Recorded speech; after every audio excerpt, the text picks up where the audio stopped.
علامہ اقبال علیہ الرحمہ نے کہا تھا، وہ معزز تھے زمانہ میں حامل قرآن ہو کر، کیا بات ہے، ہم ذلیل و خوار ہوئے تارک قرآن ہو قرآن کر۔ ہو کے، کیا بات ہے۔ ہمارے جو زبان ہے، ہم جس لہجے میں چاہتے ہیں اس کو اڈاپٹ کر لیتے ہیں، چاہے وہ انگلش بولنا ہو، وہ عربی بولنا ہو، یا کچھ بھی ہے۔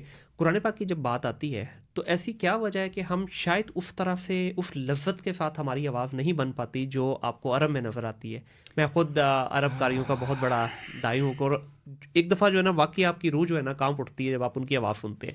ہمارے یہاں جو ہے وہ ایک ریس لگی ہوئی ہے، اللہ معاف کرے میں کہنا نہیں چاہیے، میں تو ہمیشہ کہتا ہوں کہ تراویحوں کے دوران ہم اہل زبان تو نہیں ہیں اس کے، کیا ہمارے یہاں ایسا نہیں ہونا چاہیے کہ ٹھہر ٹھہر کے پڑھنا ہے؟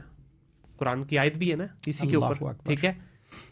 ہمارے یہاں سپیڈ ایسے لگی ہوتی ہے کہ اللہ معاف کرے جیسے پتہ نہیں کو کیا ٹرین چھوٹ جائے گی ہماری۔ But on the other hand جب ہم دیکھتے ہیں، عرب میں دیکھتے ہیں، تو وہاں پہ ٹھہر ٹھہر کے سرور لے کے مزہ لے کے پڑھا جاتا ہے، اور وہ دل میں اچھا ہمیں سمجھ تو نہیں آتی ایک ایک لفظ، لیکن اتر رہا ہوتا ہے اندر۔ ایسا کیوں ہے؟ یہ کہاں سے ہمارے معاشرے کے اندر یہ چیز جو ہے نا اس نے جنم لیا؟ بہت اکا دکا آپ کو کوئی قاری نظر آئیں گے جن کی آواز واقعی آپ کے دل میں اترتی ہے، سمجھ تو آتی نہیں، تو اتارنا تو ہے اب اس کو۔ روں دل کو یا پیٹوں جگر کو میں، کیا بات ہے، مقدور ہوں تو ساتھ رکھوں نوحہ گر کو میں۔ کیا بات۔ یہ وہ امت تھی کہ آسمان سے جبرائیل نازل ہوتا تھا تو وہ نام لیتا تھا کہ فلاں قرآن کے قاری سے قرآن کی تلاوت کروائی جائے، بالکل، اللہ رب العزت اس سے یہ قرآن سننا چاہتا ہے۔ کیا بات ہے۔ اور ابی بن کعب رضی اللہ عنہ کو جب رسول اللہ صلی اللہ علیہ وسلم نے بلا کے کہا کہ ابی قرآن کی تلاوت سنائیے، اللہ کا پیغام آیا ہے، تو وہ رونے لگ گئے، کہنے لگے اسمانی اللہ تعالی، کہ اللہ نے میرا نام لیا ہے؟ کہا جی ہاں ابی، اللہ نے آپ کا نام لیا ہے۔ تو یہ امت کے جو اسلاف تھے، اکابرین تھے، وہ تو ایسے تھے، وہ تو قرآن کے دل دادا تھے۔ مجھے تو وہ قاری یاد آ رہا ہے، اسید بن حضیر رضی اللہ تعالی عنہ، جن کی ایک کچی جھونپڑی ہے۔ آج تو ہمارے بڑے بڑے گھر ہیں نا، 10 کنالوں کے، 2 کنالوں کے، اور بڑے بڑے گھر، ہر لگژری آئٹمس ہمارے پاس موجود ہے، تو ان کی ایک کچی جھونپڑی ہے، چھوٹا سا گھر، جھونپڑی کیا ہوگی، اسی کے اندر ان کی چارپائی ہے، ان کا بیٹا لیٹا ہوا ہے، اور اسی کے اندر ان کا جہادی گھوڑا بدھا ہوا ہے۔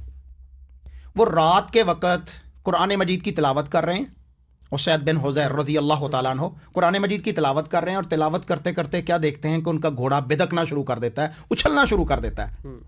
قریب تھا کہ ان کا پاس لیٹا ہوا بچہ جس کا نام یحییٰ ہے وہ قدموں کے نیچے روندا جاتا۔ انہوں نے قرآن مجید کی تلاوت کو روکا، گھوڑا سکون میں ہو گیا۔ دوبارہ سے انہوں نے کچھ دیر کے بعد قرآن مجید کی تلاوت شروع کی تو گھوڑا پھر کچھ دیر کے بعد اچھلنا کودنا شروع ہو گیا، بدکنا شروع ہو گیا۔ تو پھر صحابی نے تلاوت کو روکا، اسی طرح 3 مرتبہ ہوا۔ جب 3 مرتبہ ہوا تو اس نے کہا کہ کوئی انہونی بات ہے، آج سے پہلے اس گھوڑے نے ایسا نہیں کیا۔ تو جب انہوں نے اپنی جھونپڑی سے باہر نکل کر دیکھا تو کیا دیکھتے ہیں؟ یہ ہے اعزاز کہ آسمان بقائے نور بنا ہوا ہے، لائٹوں سے جگمگا رہا ہے، ان کی جھونپڑی پر تا حد نگاہ آسمانوں تک کمکمے ہیں، برقی کمکمے جو جگمگا رہے ہیں۔ حیران و ششدر رہ گئے کہ یہ کیا منظر ہے۔ صبح کو فجر نبی کریم صلی اللہ علیہ وسلم کے ساتھ پڑھی اور اپنا رات کا سارا قصہ اور واقعہ ماجرا بیان کیا تو رسول اللہ صلی اللہ علیہ وسلم نے فرمایا، اسید جانتے ہو وہ کون تھے؟ آسمان کے فرشتے تھے جو تمہارے قرآن کی تلاوت سننے کے لیے آئے تھے۔ ہماری تو راتیں یہ ہوا کرتی تھی، ہمارے تو نوجوان یہ ہوا کرتے تھے۔ آج جو آپ نے بات کی نا کہ ہمارے جو ہے وہ یہاں پر قرآن مجید اس طرح پڑھا نہیں جاتا، قرآن مجید کے ساتھ زبردستی کی جاتی ہے، یا لمون تالمون ہو رہا ہوتا ہے، کینچی جس طرح کپڑا اتنی سپیڈ سے نہیں کاٹتی جتنی بدقسمتی سے ہمارے قراء اور حفاظ جو ہیں وہ تلاوت کر رہے ہوتے ہیں۔ لیکن یہاں پر پرابلم کیا ہے؟ نمبر 1 تو ہم قرآن کی زبان نہیں سمجھتے جو سمجھنی چاہیے تھی۔ ہم مسلم تھے، ہماری بیسک زبان جو ہے وہ جو بھی ہوتی، مادری زبان جو بھی ہوتی، اس کے ساتھ ہماری کمپلسری لینگویج جو ہے وہ عربک ہونی چاہیے تھی۔ یہاں پر اس کو نہیں کیا گیا، بدقسمتی سے ہمارے اوپر انگریز کو ٹھونس دیا گیا اور انگریزی ہمارے اوپر تسلط کے طور پر جاری کر دی گئی۔ حالانکہ سپریم کورٹ آف پاکستان کا ڈیسیجن ہے کہ اردو کے اندر جو ہے وہ دفتری زبان کو اپنایا جائے، فیصلے لکھے جائیں، لیکن آج تک اس کے اوپر کوئی بھی کام نہیں ہو رہا۔